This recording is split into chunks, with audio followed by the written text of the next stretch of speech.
I'm going to share with you something that came up for me this week that I've been thinking about and benefiting from a lot. I read it in my newsletter, just a few sentences, but I want to flesh it out a little bit here. So I'm going to read it to you if I can find it here, looking at my screen. Yeah. You can't get a handle on your life, and that's okay. What kind of limited life would that be if you could? This came up as I was walking, and I was thinking, and you can even do this now as I talk about it, but I was imagining that the earth that I was walking on has energy. It vibrates, it radiates, it has energy.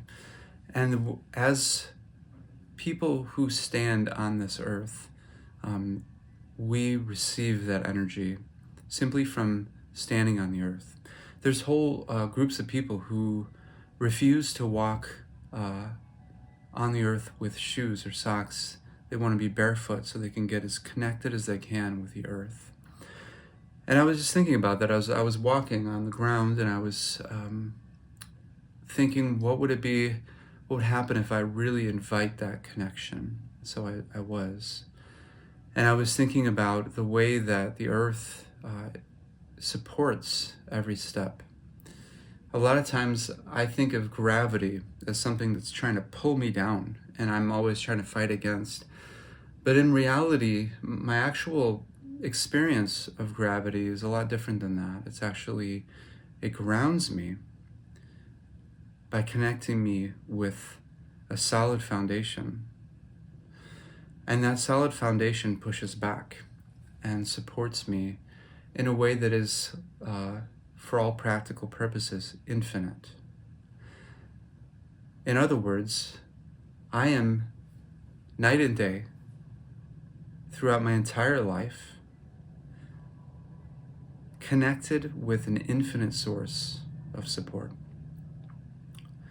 And very soon I'm going to do a video where we explore that together, that connection in depth. But for now, I'll just leave it at that. There's support and there's energy and vibration that are coming through the earth, through my body. So it matters where I stand, and it matters how I stand. And I think maybe most of all, it matters whether I'm able to be receptive or not. And I won't say why, but I can say for myself for sure that throughout my life, I've actually been tiptoeing through life, so to speak, in a way almost as if I'm trying to disconnect myself from the need of the support and the energy of the earth. Almost as if to try to disconnect myself from the vibration energy from the earth.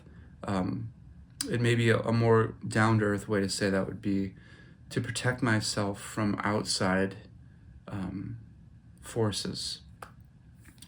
Problem with insulating yourself from outside energy, whether they be positive or negative, is that if you're isolating yourself from the negative, you're isolating yourself from the positive. You're insulated and you don't receive anything. And I think that in our culture, and definitely in my own life, there's a lot of insulation going on that probably was caused by some of my early life, where I learned as a child that it wasn't safe to just receive, and I needed to be protected. I needed to have an armor around me. But I think that it actually, for us as a culture, can go back generations. That if we zoom out and look at ourselves as generations, think just one or two, or definitely 3, or maybe 10 generations ago, like, what kind of stuff were our bodies, our systems going through during those times? And according to epigenetics, those habits that we formed that were important coping mechanisms, like protecting ourselves from outside forces, like, I don't know, tigers and lions, or slavery, or just violence, or starvation, or just all these things, disease, that just ravaged humanity for so long, even just up to a generation ago. What the life that women lived, the life that anyone but a white male lived, and plenty of white males lived too, just so oppressed, so unsafe. Their lives were not valued. So all of that is making its way, I believe, through our cells and into our children and their children's children. And so right now, there's a lot of protection going on in my own body that I don't necessarily attribute to any of that. I may not even attribute to my own childhood. But if I just take a step back and look, it makes so much sense that I would be very insulated, very armored and protected from outside energy. So to take a walk, or to even sit here with you right now, and to just open myself a little bit to the possibility that there's energy and support, like in a literal way, coming from the earth and willing to flow through my body to give me support and energy, is a profound exploration. Profound in that it could provide me with something that I've been looking for my whole life: a sense of support, stability, strength. And also profoundly challenging to open up even a little bit of that protective armor that was rightly put there, but by someone else. Whether that someone else is someone generations ago, or whether that someone else is me as a child. Put there by someone else for reasons that no longer exist. So just in this moment, I'm inviting you to just explore a little bit of opening up that armor and trusting that what will flow in is not evil or out to get you, or even hurtful or dangerous, but is actually loving and supportive and nutritive, nourishing for you. And also to consider that the supply of that support, that loving energy, is unending and completely available to you. There's a ton more to this sentence. You can't get a handle on your life today, and that's okay. What kind of limited life would that be if you could? But I'm going to stop there, just with the energy from the earth up through our body, and just ask you to, with me this week, explore that picture on a physical, tangible level, where that sentence, those two sentences, just sort of as a backdrop. And probably, unless I come up with some other idea, next week I'll talk about the second half of that walk, which was, instead of from the soles of the feet up, it was from the crown of the head down. And it's another interesting exploration. And then I'll tie that together more with this phrase. You can't get a handle on your life today, and that's okay. What kind of limited life would that be if you could? I'm going to play a song. I just remembered this, that I usually play songs, and I also happen to have a guitar here.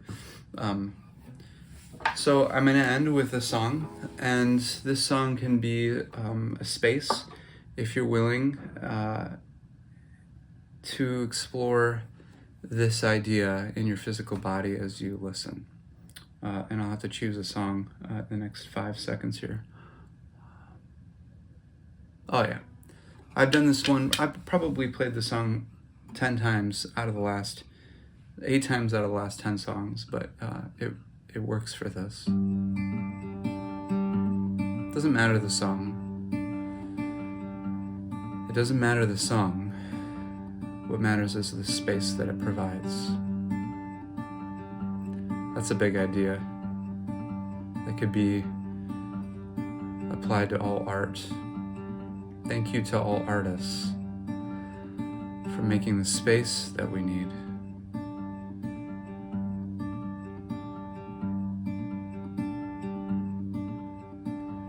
Time is not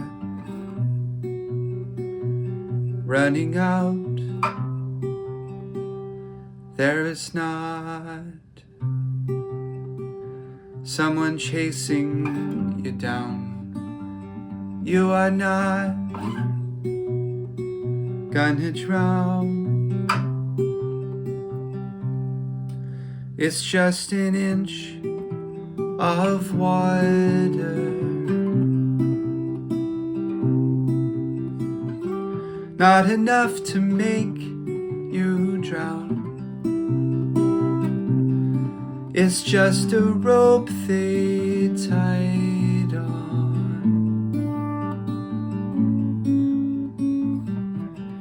but it's enough to hold you down.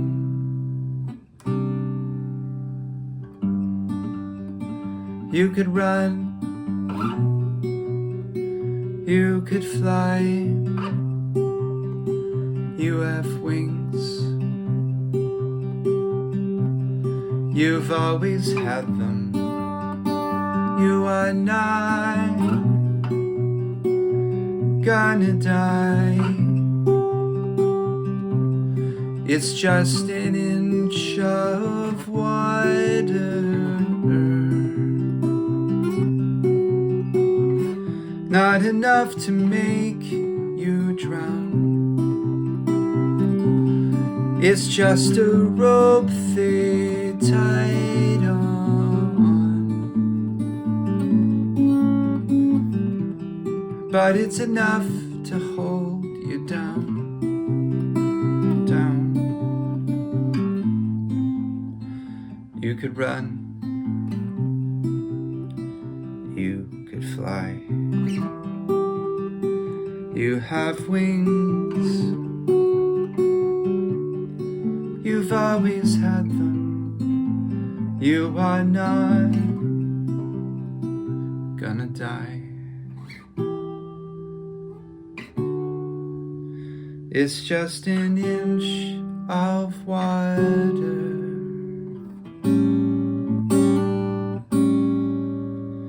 not enough to make you drown.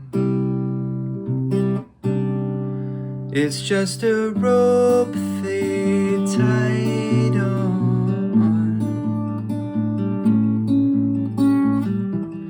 but it's enough to hold you down. But it's enough to hold you down. Is it enough to hold